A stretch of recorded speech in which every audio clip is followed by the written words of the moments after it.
नमस्कार, तपाईँ हेर्दै हुनुहुन्छ एनिमिया न्युज। म हेमन्त अधिकारी। आज 42वां पुष्पलाल स्मृति दिवस भएको हुनाले आज हामी थिम आउँदै हुनुहुन्छ पुष्पलाल अध्ययन समाजका केन्द्रीय अध्यक्ष लोककृष्ण भट्टराईजी हाम्रो एनिमिया न्युज आएर तपाईँलाई सन्देश दिँदै हुनुहुन्छ। लोककृष्णजी, हाम्रो एनिमिया न्युजमा तपाईँलाई स्वागत छ। नमस्कार। धन्यवाद हेमन्त सर, एकदम हार्दिक धन्यवाद। यतिखेर लोककृष्णजी, अहिले सर्वप्रथम त आज 42औं जो छ पुष्पलाल स्मृति दिवसको अवसरमा सम्पूर्ण नेपाली दाजुभाइ तथा दिदीबहिनीहरूलाई तपाईँले खास तौरमा पुष्पलाल अध्ययन समाजका अध्यक्ष हुनको नाताले के सन्देश दिन चाहनुहुन्छ?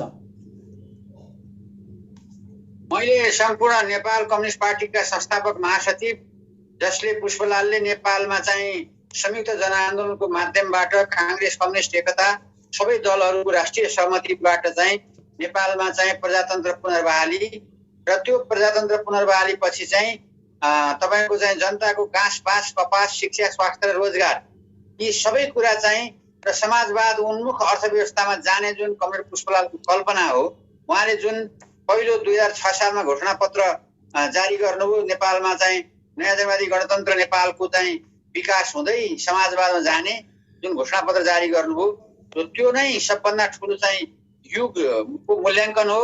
र नेपाली दाजुभाइ दिदीबहिनीहरूले चाहिँ कमरेड पुष्पलालको चाहिँ टिचिङ्सलाई, उहाँको शिक्षालाई उहाँले चाहिँ दुःख गरेर हिजो प्रवासमा बस्दाखेरि भोकै जुन बस्नुभयो र चाहिँ तपाईँको नयाँ जनवादी कार्यक्रम लेख्दाखेरि 10 दिनसम्म चना र तपाईँको चाहिँ पानीको सातु खाएर उहाँले रेलवे दरभङ्गाको रेलवे प्लेटफर्ममा बसेर उहाँले जुन कार्यक्रमहरू लेख्नुभयो, नेपाली लोकतन्त्रको, नेपालको समाजवादको, नेपालको चाहिँ नयाँ जनवादी आन्दोलन कम्युनिस्ट आन्दोलनका जुन किताबहरू लेख्नुभयो उहाँले, त्यो दुःख गरेर आएका हामी सबैले, सबै नेपाली दाजुभाइ दिदीबहिनीहरूले अहिले चाहिँ सादा जीवन उच्च विचार, आफूलाई कम्युनिस्ट भन्ने सबैले सादा जीवन उच्च विचारमा जाने र जनता तल्लोभन्दा तल्लो वर्ग जनताको चाहिँ सेवा गर्ने र गरिब वर्गलाई माथि उठाउने अभियानमा हामी लाग्नुपर्छ।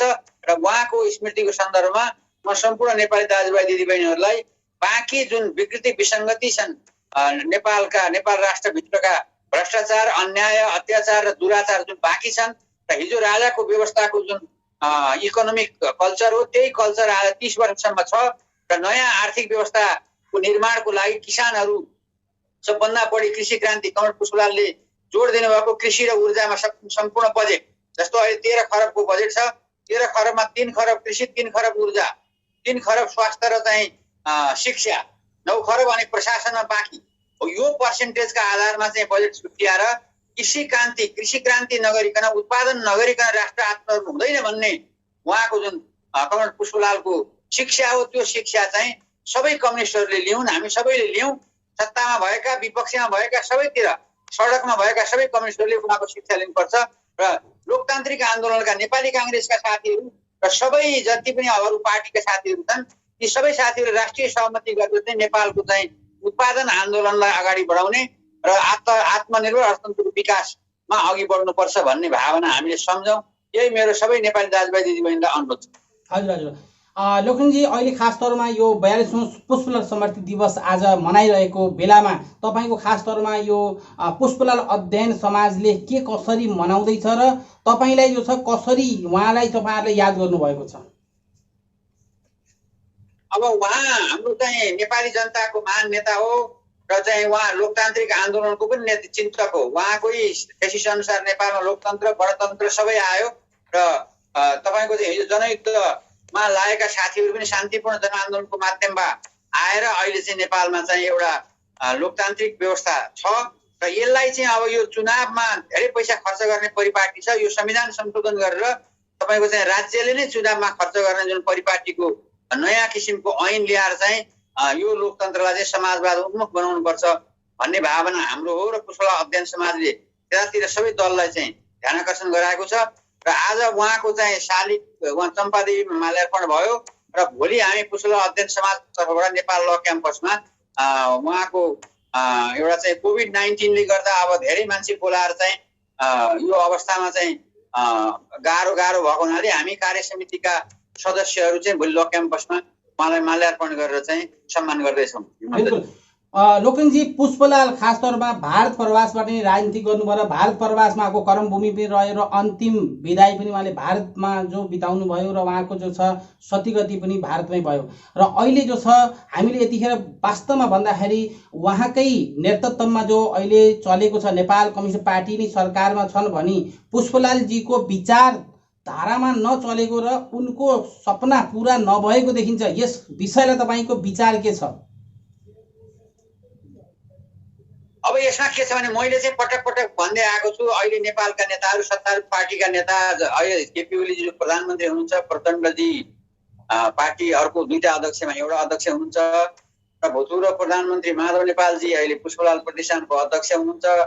उहाँ भयो झलनाथ खनालजी पहिला पूर्व अध्यक्ष हो पुष्पलाल प्रतिष्ठानको। उहाँहरू सबैलाई मेरो के पहिलेदेखि नै भनाइ के हो भने अहिले नेपालमा सबै राजनीतिक दललाई बदनाम गराउने एउटा चाहिँ पुरातनवादी ब्युरोक्रेसी छ, जुन ब्युरोक्रेसीले विभिन्न कानुनका अडचन देखाएर कम्युनिस्ट पार्टीको घोषणापत्र अनुसार चाहिँ सुधार गर्न दिइराखेको छ। यो कानुनले मिल्दैन, ऊ कानुनले मिल्दैन भन्ने किसिमको भावना यो गरेको छ। त्यसो भएको हुनाले अहिले हिम्मत गरेर जो मान्छेले चाहिँ जो ब्युरोक्रेसीका मान्छेले चाहिँ कम्युनिस्ट पार्टीको घोषणापत्र लागू गर्छन् त्यसलाई राख्नुहोस्, नभए क्याबिनेटले संसदबाट निर्वाचित सरकारले तपाईँको चाहिँ उयो बेलायतमा भनिएको छ संसदले चाहिँ तपाईँको चाहिँ लोग्ने मान्छेलाई आइमा लोग्ने मान्छे बनाउन सक्दैन, अरू सबै बनाउन सक्छ भन्ने हिसाबले जसले काम गर्छन् करप्टेड ब्युरोक्रेसीलाई ठिक छ राख्नुहोस्, सुध्रिन्छन् राख्नुहोस्, नभए फायर गर्नुहोस्।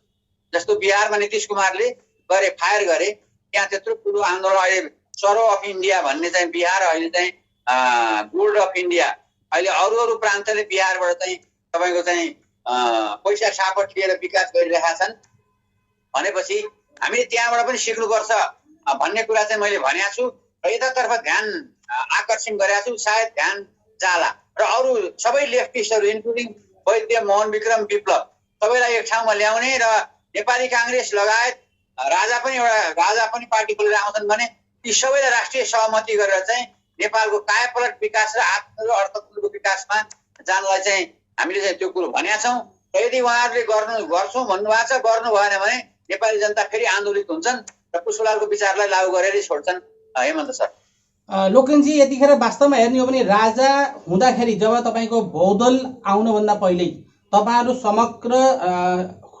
समग्र पार्टी मिलेर राजालाई फाल्ने व्यवस्था बनाउनु भयो र बहुदल आउँदाखेरि कम्युनिस्ट पार्टीको नीति के थियो भन्दा गाँसबास कपासको निम्ति अब जो छ सरकारी भूमि जो छ पूर्ण नेपाल सरकारको हुन्छ र सबैले 8 घण्टा आफ्नो काम रोजगार सक्दो काम पाउँछन् र कुनै पनि व्यक्ति विदेश जानु पर्दैन, कुनै पनि व्यक्तिलाई भोको मर्न पर्दैन या खानको निम्ति खास तौरमा गाँसबास कपासको जिम्मेदारी सरकार लिन्छ भन्ने को नाराले नै सरकार नेपाल कम्युनिस्ट पार्टीको जो छ सरकार बनेको भने अहिलेको नीतिमा देख्दाखेरि पुँजीवाद तरफ गएको छ। त्यो विषयलाई तपाईँले खास तौरमा नेपाल कम्युनिस्ट पार्टीको जुन बाटो हिँड्न पर्ने हो त्यो बाटो छोडेर अर्कै बाटो हिँडेका छन्, गन्तव्यमा कहाँ पुग्छन् त्यो थाहा छैन, तपाईँले त्यो विचारलाई के भन्नुहुन्छ? अब यसमा के छ भने त्यो तपाईँले भने ठिक हो, अहिले चाहिँ सबै अब निजी क्षेत्रको पनि महत्त्वपूर्ण भूमिका हुन्छ भन्ने कुरो अहिले चीनको डेभलपमेन्टले पनि देखाएको छ। अब सबैलाई ट्याकटुकै सबै सरकारीकरण गर्ने भन्ने कुरामा त युग अनुसार अलिकति मोडरेट भएर चल्नुपर्छ होला हेमन्त सर। तर के हो भने अहिले सरकारकै गाँसबास कपास शिक्षा स्वास्थ्य रोजगार चाहिँ सरकारकै हो।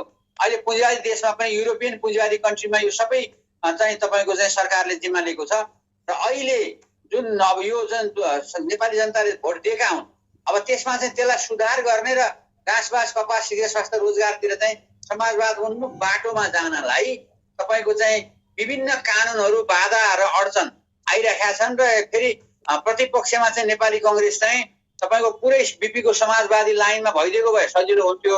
ऊ पुरै निजीकरण गर्ने यस्तो खालको चाहिँ शैली भएर चाहिँ पुरै दलाल पुँजीवादलाई अप्नाउने पार्टी प्रतिपक्षमा भयो। त्यसो भएर अलिकति गाह्रै छ। तर त्यो तपाईँले भनेको उन्मुखतिर चाहिँ जान्छ। यो तपाईँको चाहिँ अहिले चाहिँ अब आउने यो बजेट अहिले केही न केही सुधारिएको छ। जस्तो अहिले कृषिमा चाहिँ मैले त के भनेको थिएँ भने ओलीजीलाई कृषिमा 3 खरब अहिले कोभिड-19ले गर्दा संसार सबै अर्थव्यवस्था ध्वस्त छ। भारतमा पनि किसानहरूले चाहिँ उत्पादन गर्न पाएको छैनन्, युरोपमा पनि पाएको छैनन्, चीनमा पनि पाएको छैनन् भनेपछि हाम्रा खेतबारी बाँझैछन् र अहिले त्यो 3.5% त्यो पहिलाको परम्परागत बजेट होइन 81 3 खरब कृषिमा 3 खरब ऊर्जामा लाउनुहोस्। त्यो पुष्पलालको भनाइ पनि हो, मार्क्सको लेनिनको भनाइ पनि हो। भने त्यसरी लाउनुहोस् भन्ने हामीले तर चाहिँ भन्या हो। लोकप्रतिनिधि एउटा तर अब अर्को अर्को पालि चाहिँ बजेट बनाउँदा यो काम गरौँला भन्ने किसिमको कुरा पनि भएको छ। हजुर। तर अब गर्नु भएन भने त जनता त फेरि जनताले त तपाईँको यही दलाल पुँजीवादलाई फाल्न यत्रो ठुलो आन्दोलन गरे नेपाली तर जनताले। कृषि क्षेत्रमा भएको छैन नि, सुन्नु भएको छ? कम्युनिस्ट पार्टीले पनि फाल्न सक्छ। हजुर, कृषि क्षेत्रमा त भएको छैन नि। कृषिको क्षेत्रमा विपक्षमा कम्युनिस्ट पार्टी छँदै छैन अहिले। विप्लव छन्, मोहन विक्रम छन्, तपाईँको वैद्य छन्, उनीहरू आन्दोलित भएर बाहिर बसिराखेकै छन्। पुष्पलालजीको कृषि क्रान्ति ल्याउने जो ठुलो विचार थियो पुष्पलालजीको, तर अहिले पनि कृषि पिछडिएका छन् कृषिहरू र कृषिमा जम्मा 3% बजेट खर्च हुन्छ नेपालभित्र। अब यो कसरी क्रान्ति हुन्छ? नेपालमा जब कृषिहरूलाई राम्रो बजेट छुट्याएर कृषिको उत्पादनलाई प्रोत्साहन हुँदैन तबसम्म नेपाल कसरी सम्पन्न हुन सक्छ? त्यसैले हामीले हेर्नुहोस् हेमन्त सर, कृषिमा बजेट यो 3.5 मा पनि हाम्रो आन्दोलनले किसान, हाम्रो अष्टज अभियान नेपाल भन्ने एउटा चाहिँ हामीले उत्पादन आन्दोलन चलाएको छौँ र प्रत्येक प्रधानमन्त्रीदेखि राष्ट्रपतिदेखि सचिवदेखि सबैलाई हामीले लबिङ गरेर चाहिँ अहिले भनौँ न 1% अहिले 3.5 थियो, 4.5 बनाएको छ। भनेपछि त्यो पनि एउटा यो हो। तर हामी यो किसान एउटा कुरा के रहेछ भने हिजो चाहिँ युवा विद्यार्थीले आन्दोलन गरेर चाहिँ यो सिस्टममा आयो। अब किसान चाहिँ आन्दोलन भएन, उसको माग पुरा गर्नलाई, किसानको माग पुरा गर्नलाई किसान आन्दोलन उठाउने हामी प्रयासमा छौँ। यदि त्यो आन्दोलन उठेर बाध्य भएर जुनसुकै सरकार होस् बाध्य भएर त्यो आन्दोलन हामी पुरा गरेरै छाड्छौँ। हामी त्यो आन्दोलन उठाउँछौँ, हामी भन्छौँ र बाध्य पार्छौँ। यो कम्युनिस्ट पार्टीको सरकारलाई बाध्य पार्छौँ कि कृषिमा चाहिँ कम्तीमा पनि 10% देखि 15% बजेट राख। जस्तो अहिले भारतमा 17% छ, अमेरिकामा 21% छ, चीनमा त 23% छ कृषिमा बजेट, होइन? पाकिस्तानमा 18% छ है।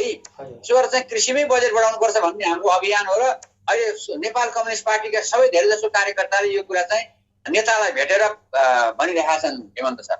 हजुर, अहिले वास्तवमा यो अहिले यतिखेर कोरोनाको 120 दिन लकडाउनले कोरोनाले गर्दाखेरि लकडाउन भएको थियो र अब वास्तवमा हेर्ने हो भने अहिले भर्खरै लकडाउन खुलेको छ नेपालभित्र र अबको भविष्य खास तौरमा रोजगारीको पनि समस्या छ। विदेशबाट नेपालीहरू समग्र विदेशबाट आउन तयार छन्, आइ पनि रहेका छन् र नेपालभित्र रोजगारको समस्या देखा परेको छ। अब कसरी सरकारले त्यो रोजगारलाई व्यवस्थापन गर्छ र तपाईँको विचार के छ? सरकारलाई के राय दिनुहुन्छ तपाईँले?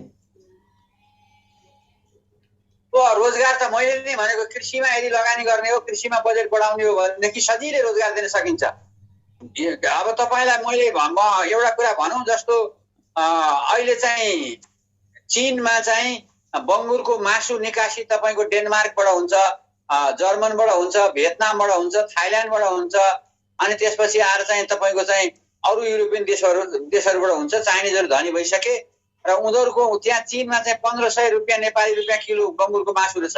एउटा चाइनिज प्रोफेसर यहाँ मलाई भेट्न आउनु भएको थियो, अष्टज अभियान नेपालको वेबसाइट हेरेर आउनु भएको थियो। उहाँले चाहिँ के भन्नुभयो भने त्यो बङ्गुरको मासु नेपाली किसानहरूले सरकारले चाहिँ आधुनिक मासु कारखाना बनाएर चाहिँ अन्तर्राष्ट्रिय मापदण्डको मासु चीन पठाउँछ भने 1500 रुपियाँ किलो हामी मासु दिन तयार छौँ भनेर उहाँले भन्नुहुन्थ्यो, कुनमिङ युनिभर्सिटीको प्रोफेसर। अनि त्यो तपाईँको चाहिँ जस्तो अहिले दलित नेपालमा 25% छन्, सबभन्दा गरिब त्यही दलितै तराईमा पनि पहाडमा पनि। त त्यो दलित 25%लाई 20-20वटा बङ्गुरका पाठा दिने हो भने तपाईँको चाहिँ एक वर्षमा चाहिँ 100 किलो हुन्छ, 2000 किलो हुन्छ। 2000 किलोमा सरकारले यदि मासुको मापदण्ड अनुसारको अन्तर्राष्ट्रिय मापदण्ड अनुसारको मासु कारखानामा चाहिँ उत्पादन गरेर चाहिँ चीन निर्यात गर्ने हो भने 1200-1300 रुपियाँ किसानलाई दिएर 1500 रुपियाँ चीनमा निर्यात गर्न सकिन्छ। भनेपछि एउटा किसानले 20 लाख रुपियाँ वर्षमा एउटा दलितले भूमिहीन तराईको रूपन्देहीको 70को किसान त्यो दलित त्यो तपाईँले उठ्छ, उसको चाहिँ भोलि घरबार पनि बन्छ। त भिजन चाहिन्छ, यो भिजनबाट जानुपर्छ। तपाईँ कृषिमा बढायो भने यी सबै रोजगार दिन सकिन्छ। जस्तो भारत निकासी गर्नलाई हामीले बाख्रा पाल्न सक्छौँ, खसी पाल्न सक्छौँ। विशाल देश भारत छ, विशाल देश चीन छ, दुईटै हाम्रा मित्र राष्ट्र हुन्। हामीले चाहिँ भोलि खसी बोका पालेर ल्याम्प पालेर भारत निकासी मासु निकासी गऱ्यौँ भने त्यसपछि आएर चाहिँ हाम्रो चाहिँ यत्रो राम्रो जडीबुटीको सम्भावना छ। त्यो जडीबुटी कर्णाली अञ्चलले मात्रै सबै 3 करोड नेपालीलाई पालिदिन्छ भने विदेश जानै पर्दैन। यो अभियानमा हामी सबै दललाई बाध्य पार्ने अभियान हामी चाल्दैछौँ हेमन्त सर। बिल्कुल जडीबुटीको कुरो त खास तौरमा आचार्य बालकृष्णले पनि नेपालमा प्रत्येक पहाडी तराई जनताहरूलाई आह्वान गरिरहनु भएको छ कि तपाईँहरूले जडीबुटीमा धेरै जोड दिनुहोस् र खाली जग्गालाई खास तौरमा जहाँ खाली जग्गा छ त्यहाँ केही न केही रोप्ने कार्य गर्नुहोस् र नेपालमा खास तौरमा बुटाहरूको दोहन भइरहेको छ, पुराना बुटाहरूलाई काट्ने प्रवृत्ति भइरहेको छ र नेपालमा बाढी र पहिरोले विकृति बनाइरहेको छ। वर्षौं पहिरोबाट मान्छे धेरै छतबिछत भएका छन्, घरबार डुबेका छन्। यो विषयलाई तपाईँले जङ्गल मास्दाखेरिको विनाशलाई तपाईँले के भन्नुहुन्छ? वनलाई बचाउनु पर्ने, सरकारले वनलाई मास्न रोक लगाउँछ। हाम्रो आन्दोलन यसैमा छ। अहिले चाहिँ जुन डोजर चलाएर पहाडमा चाहिँ वडामा गाउँमा घरमा पाटो लगाएका छन्, कुनै पुलिसको निर्माण छैन, सबै वन जङ्गल नाश गरेर चाहिँ पहिरो लडेर जनताहरू चाहिँ त्राई भएका छन्। यसको विरोधमा किसानहरू आन्दोलित भएका छन्। अब डोजर चलाउन बन्द भएको छ र तपाईँको चाहिँ इन्जिनियरिङ मापदण्ड अनुसार चाहिँ नभइकन अब डोजर कुनै गाउँपालिकाले चलाउनु हुँदैन भन्ने किसिमको बाध्य पारेका छौँ हामीले र सरकारले त्यो परिपत्र पनि गरिसकेका छ हेमन्त सर। अब त्यसो भएर चाहिँ त्यो वन जङ्गललाई रोप्ने अभियान हाम्रो अष्टज अभियानै छ। प्रत्येक वडामा हामीले प्रत्येक किसानले प्रत्येक घरमा जङ्गल लाउने चाहिँ हाम्रो अभियान छ र हाम्रो 77 जिल्लामै त्यो अभियान छ हेमन्तजी। हामीले जनस्तरबाट सरकारले गरेन भने हामी गर्दैछौँ हेमन्त सर। बिल्कुल पुष्पलालको सपना साकार पार्ने काममा हामी आन्दोलित भएर जुनसुकै सरकार भयो त्यसलाई बाध्य पार्छौँ र मान्छेहरूलाई चाहिँ सबै दललाई एकै ठाउँमा लिएर हिँडिरहेका छौँ हामी अष्टज अभियान मार्फत। काङ्ग्रेस, कम्युनिस्ट, राजावादी सबैलाई, पञ्च अनि मधेसवादी साथीहरू सबैलाई एक ठाउँमा लिएर राष्ट्रिय अभियान चलाउँदैछौँ हामी त। बिल्कुल खास तौरमा अब मैले तपाईँलाई अर्को प्रश्न गरेँ।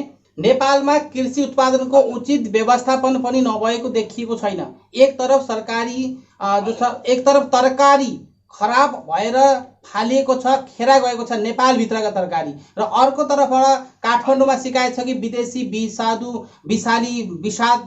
हालेको तरकारी हामीले खान परेको छ भन्ने शिकायत छ। त्यो विषयलाई तपाईँले के भन्नुहुन्छ? नेपालमा फलेका पहाडका तराईका तरकारीहरू कहाँ जान्छन् र उत्पादन हुन्न भने किन उत्पादन भएको छैन? कृषिले यतापट्टि ध्यान किन दिँदैन? त्यो विषयलाई भन्नुहोस्।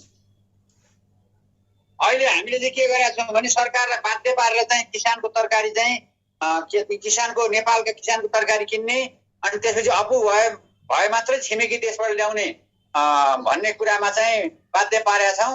र अहिले अब एउटा अभियान हाम्रो के छ भनेपछि हाइजेनिक अहिले अर्गानिक खेती अभियान किसानहरूका काठमाडौँमा पनि कौशी खेती अभियानको चाहिँ एउटा चाहिँ सरकारलाई चाहिँ गर्न सहरमा पनि बाध्य पारेका छौँ र त्यो तरकारीलाई चाहिँ सही डिस्ट्रिब्युट गर्न जनस्तरबाट अहिले हामीले अष्टज कृषि सहकारी खोलेर सरकारले गरेन भने पनि हामी गरेर देखाउँछौँ। हामीले 6-7 महिना 8 महिना लाग्ला यो अभियानमा चाहिँ हामी इस्टाब्लिस भएर चाहिँ नेपालमा एउटा उत्पादन आन्दोलन गरेर देखाउने प्रयासमा छौँ हेमन्त सर। बिल्कुल यतिखेर नेपाल खास तौरमा समुद्रको नहुँदाखेरि, नेपालमा समुद्र नहुँदाखेरि व्यापार जहाँ तक हो विश्वको हर देशमा सम्भव छैन। हामीले व्यापार गरे तापनि किने पनि बेचे पनि भारत र चाइनाको हामी बर्डरमा हुँदाखेरि हामीले यी दुई देशबाटै नै हामीले सहयोग माग्नुपर्छ।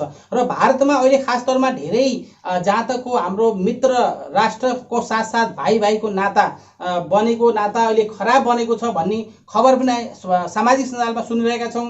भारतीय मिडियामा पनि केही नेपालप्रति नकारात्मक प्रचार गरेका छन् र हामीले सुनिरहेका छौँ। र तपाईँले के भन्नुहुन्छ? यो खास तौरमा भारतसित सम्बन्ध बिग्रन नेपालको हितमा छ कि छैन? त्यो विषयलाई बताइदिनुहोस्।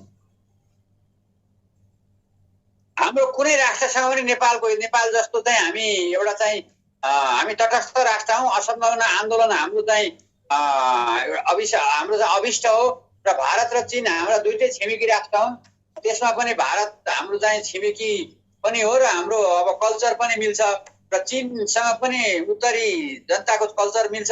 यी दुईटै राष्ट्रलाई हामीले बराबरी गरेर चाहिँ हामीले गर्नुपर्छ र समुद्रको कुरा भन्दा पनि यो हाम्रो चाहिँ भूपरिवेशित राष्ट्रले पाउने अधिकार हो र मित्र राष्ट्र भारतले पनि कलकत्ता र तपाईँको चाहिँ विशाखापट्टनम पनि दिएकै छ र अहिले बङ्गलादेशको चाहिँ बाट ल्याउने कुरा पनि भारतसँग सहमति भइसकेको हो यहाँभन्दा अगाडि। त्यसो भएर चाहिँ अहिले यो बिचबिचमा केही खराबीहरू आउलान् तर ती खराबीहरूलाई वार्ताको माध्यमद्वारा तपाईँको चाहिँ ती हल गर्नुपर्छ। र रह्यो कुरा के भने हाम्रा सीमाना मिटिएका सवाल भारतको केन्द्र सरकारले केही गर्ला अथवा भारतीय जनता हाम्रा मित्र शक्तिले गर्दैनन्, त्यो छुट्टै कुरा केन्द्र सरकारले पनि नगर्ला। तर के भने अहिले सिमाना कहीँ मिचिएका छन्, त्यो हाम्रो सिमाना मिचेको हामीले कुरा उठाउनै पर्यो। रह्यो लिम्पिया धुराको कुरा हो। लिम्पिया धुरा त तपाईँको चाहिँ हाम्रो चाहिँ सुगौली सन्धिमै लिम्पिया धुरा कालीको मुहान लिम्पिया धुरा हो। लिम्पिया धुरा पूर्व नेपाल हो भनेर स्पष्ट लेखा छ। र अहिले चाहिँ बेलायतको चाहिँ विदेश मन्त्रीले पनि लिम्पिया धुरा पूर्व नेपाल हो, यो भारत छोड्नुपर्छ भनिसकेका हुनाले वार्ताको माध्यमद्वारा चाहिँ भारतसँग गर्ने र यो भारतीय मिडिया कुरा एउटा दुईटा मिडियाले चाहिँ त्यो भन्छन्। कोही यहाँ सामाजिक सञ्जालमा भारतको विरोध गर्ने नेपालमा नि मिडिया होलान्, त्यहाँ पनि होलान्।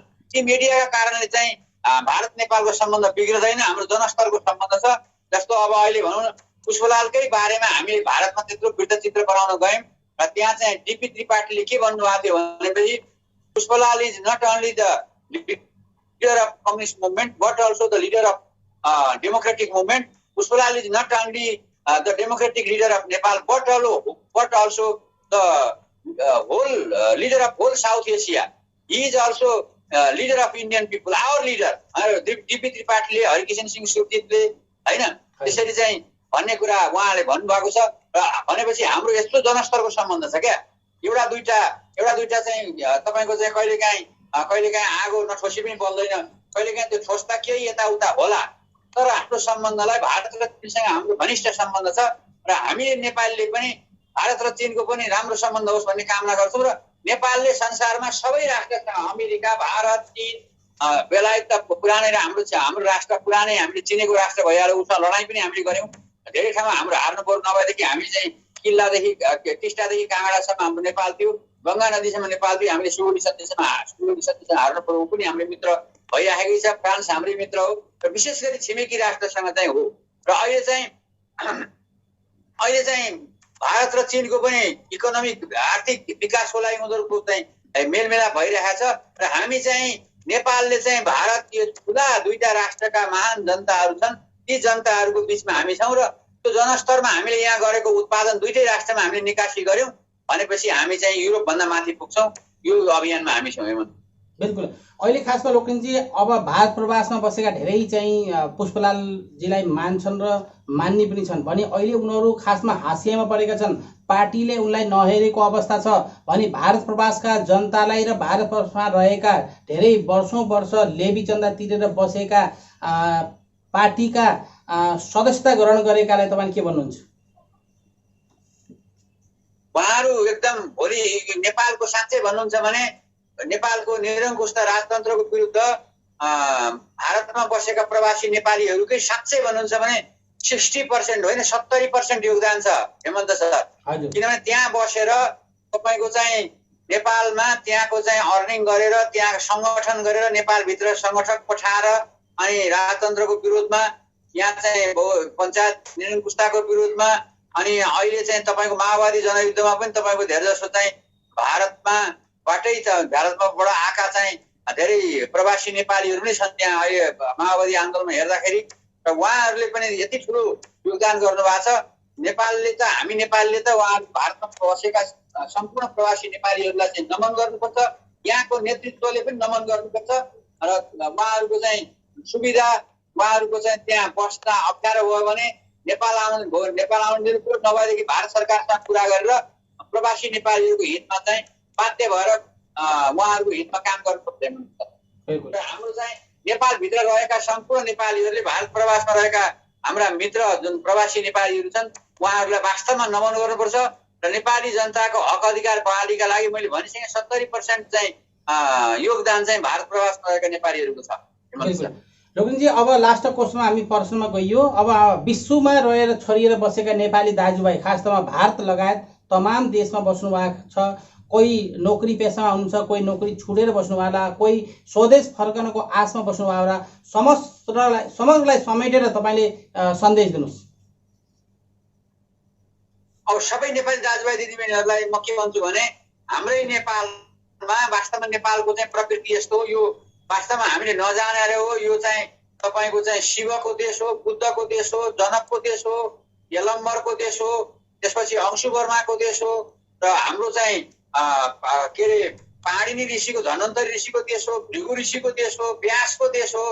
र यो यस्तो चाहिँ तपाईँको चाहिँ देश हो जो हामीले बाहिर तपाईँ प्रचार गर्यौँ भने संसारका सम्पूर्ण तपाईँको चाहिँ पिलग्रिमेजहरू चाहिँ संसारका सबै जनता हजुर को रूपमा आउन सक्छन्। हाम्रो यहाँ हिमाल छ, संसारको सबभन्दा अग्लो हिमाल छ र हाम्रो उर्वर जुन माटो छ, अहिले अरब कन्ट्रीमा बाहिरबाट माटो ल्याएर तरकारी रोपेर चाहिँ मान्छेले खुवाइरहेका छन्। सबै युवाहरू संसारमा भएका नेपालीहरूले चाहिँ त्यहाँ बसेका नेपालीहरूले कमाएको पैसा पनि यहाँ लगानी गर्नुहोस्। अहिले जस्तो अमेरिकामा बसेका भारतीयहरूले भारतमा लगानी गरेका छन्, चिनियाहरूले चिनमा लगानी गरेका छन्, त्यस्तै विदेशमा बसेका संसारैभरि बसेका नेपालीहरूलाई मेरो हार्दिक के अनुरोध भने नेपालभित्र नै लगानी गरेर चाहिँ कृषिमा लगानी गर्नुहोस्, उद्योगमा लगानी गर्नुहोस्। सबभन्दा चाहिँ तपाईँको चाहिँ 80,000 मेगावाट भनेर चाहिँ अमात्यले भन्नुभयो, तर अहिले चाइनिजहरूले के भनिरहेका छन् भने 2 लाख मेगावाट विद्युत निस्किन्छ। यहाँका नदी संसारमा यो मेक्सिको भन्दा बढी यहीँ नै करेन्ट, नदीको करेन्ट छ भनिरहेका छन्। त्यो ऊर्जा हामीले निकाल्न सक्यौँ भने प्रत्येक जस्तो अहिले हिल्साबाट तपाईँको हिल्सा मानस सरोवर जानलाई अहिले हामीले बाटो उद्घाटन गरे, भारतका रक्षा मन्त्रीले हामीसँग सोध्नु पर्थ्यो, नसोधिकन गरे। त्यो हामीले चाहिँ नेपालगञ्ज हिल्सा हामीले चाहिँ ऊर्जा भयो भने केबल कार बनाइदियौँ भने त्यहाँबाट सजिलै मान्छे जान्छन्। सगरमाथा हेर्न, सप्तरीबाट चाहिँ सगरमाथासम्म केबल कार बनाउन सकिन्छ र भोलि रोपवे र केबल कार बनाएर चाहिँ पेट्रोल डिजेल विस्थापित गर्न सकिन्छ। यस्तो राम्रो देश छ, त्यो देशमा चाहिँ हामीले आएर चाहिँ लगानी गरौँ भन्ने मेरो चाहिँ सम्पूर्ण भारत लगायत चीन, अमेरिका, जहाँसुकै बसेका, युरोप बसेका, अफ्रिका जहाँ बस्नुभएको नेपालीहरूलाई हाम्रो चाहिँ मेरो चाहिँ हार्दिक अनुरोध छ। र कमरेड पुष्पलालले हिजो चाहिँ चना र तपाईँको चाहिँ चनाको चाहिँ सातु अलिकति 1 चम्चा सातु खाएर चाहिँ नेपाली जनताको हक अधिकार र यो चाहिँ लोकतन्त्र बहालीको लागि उहाँले गरेको सङ्घर्ष र किसानको हक नै कृषि क्रान्ति नै नेपालको विकासको आधार भन्ने उहाँको जुन भनाइ हो र उहाँको कृषि र ऊर्जामा लगानी गर्ने, ऊर्जा र कृषि भएपछि संसार हुन्छ भन्ने उहाँको भनाइ हो।